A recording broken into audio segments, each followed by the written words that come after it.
ہم آپ کو ایک تفصیلات بتاتے ہیں 24 گھنٹوں کی، کہ ان 24 گھنٹوں میں ایران نے جو ہے وہ اسرائیل کا کیا نقصان کیا، اور اسرائیل اور امریکہ نے مل کر ایران کا کیا نقصان کیا۔ تو اس کی کچھ تفصیلات یوں ہیں کہ اب تک گزشتہ 24 گھنٹوں میں ایران کے حملوں کا احوال کچھ یوں ہے۔ اس جنگ کے ایک دن میں سب سے زیادہ تباہ کن ریکارڈ حملے کیے گئے۔ ان 24 گھنٹوں میں 9 ممالک میں موجود امریکی اڈوں اور ان کے سہولیاتی مراکز کو ایران کی جانب سے نشانہ بنایا گیا۔ وسطی جو ہے اسرائیل میں میزائلوں کے بٹ ہونے سے متعدد اسرائیلیوں کی ہلاکت تسلیم کی گئی ہے۔ قطر میں انرجی سپلائی کے مرکز کو 14 بیلسٹک میزائلوں سے نشانہ بنایا گیا۔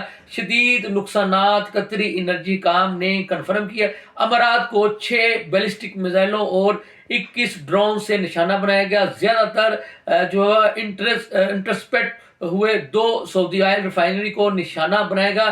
انخلا کے لیے وارننگ۔ اس کے علاوہ اردن، کویت، بحرین اور عمان کے مختلف حصوں کو بھی نشانہ بنایا گیا۔ تو ناظرین، ایک ساتھ ہم آپ کو یہ بھی بتا دیں کہ کل کا دن جو ہے، اگر یہ کہا جائے کہ ایران کے نام رہا، یعنی جو گزشتہ روز ہے، تو یہ بے جانا ہوگا۔ کل ایران نے 2 بڑی کامیابیاں حاصل کی۔ نمبر 1، ایران نے اسرائیل کے حیفا آئل ریفائنری پر کامیاب حملہ کیا۔ نمبر 2، ایران نے امریکہ کا F-35 جہاز بھی جو ہے وہ گرا ڈالا۔ تو اب تک کی جو اطلاعات ہیں وہ یہی ہیں کہ اب تک ٹوٹل 15,000 فضائی حملے کیے جا چکے ہیں۔ ایک سائڈ اسرائیلی 7 سے 8 ہزار حملے کر چکے ہیں، جبکہ اتنے ہی حملے امریکی دوسری سائڈ سے کر چکے ہیں۔ یہ جو تقریباً 15,000 فضائی حملے جو ہیں وہ امریکہ اور اسرائیل نے مل کر جو ہے وہ کیے ہیں ایران پر۔ تو اس وجہ سے آپ کو پتہ ہے کہ پروازیں بھی منسوخ ہوئیں۔ ملک بھر سے آج مشرق وسطیٰ کی جو ہے وہ یعنی 40 مختلف پروازیں جو ہیں وہ منسوخ ہو چکی ہیں۔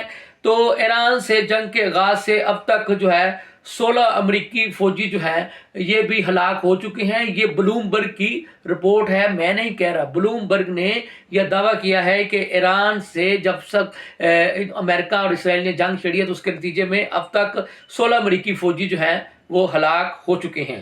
اسی طرح سے ایک جو تفصیل ہے کہ امریکی F-35 کو نشانہ بنانے والا میزائل غالباً ایران کا ماجد مختصر فاصلے تک مار گرانے والا فضائی دفاعی نظام ہے، جسے AD-08 بھی کہا جاتا ہے۔ یہ دفاعی نظام ایرانی مسلح افواج کے لاجسٹکس ڈپارٹمنٹ کی ڈیفنس انڈسٹری آرگنائزیشن کی طرف سے تیار کیا گیا۔ اس نے اپنا آغاز 18 اپریل 2021 کو ایک فوجی پریڈ میں کیا تھا۔ اس میزائل کی رینج 700 سے 8 کلومیٹر، وزن 75 کلو ہے۔ AD-8 ریڈار وارننگ کو متحرک نہیں کرتا اور الیکٹرانک جمپنگ اس کے خلاف تقریباً غیر مؤثر ہے۔ ایران بنیادی طور پر اسے ہیلی کاپٹروں، ڈرونز اور کروز میزائلوں کے لیے استعمال کرتا ہے۔ اس کے کم مجموعی وزن کو دیکھتے ہوئے وار ہیڈ ممکنہ طور پر ہلکا بھی ہے۔ یہ اندازہ لگایا جا سکتا ہے کہ AD-8 کا F-35 کو کوئی سنگین نقصان نہیں ہوا ہوگا، اور F-35 جس نے زبردستی لینڈنگ کی وہ ریپیئرنگ کے قابل بھی ہو سکتا ہے۔ ایران کو شاید یہ توقع نہیں تھی کہ AD-8 جو ہے وہ F-35 کو نشانہ بنا سکے گا۔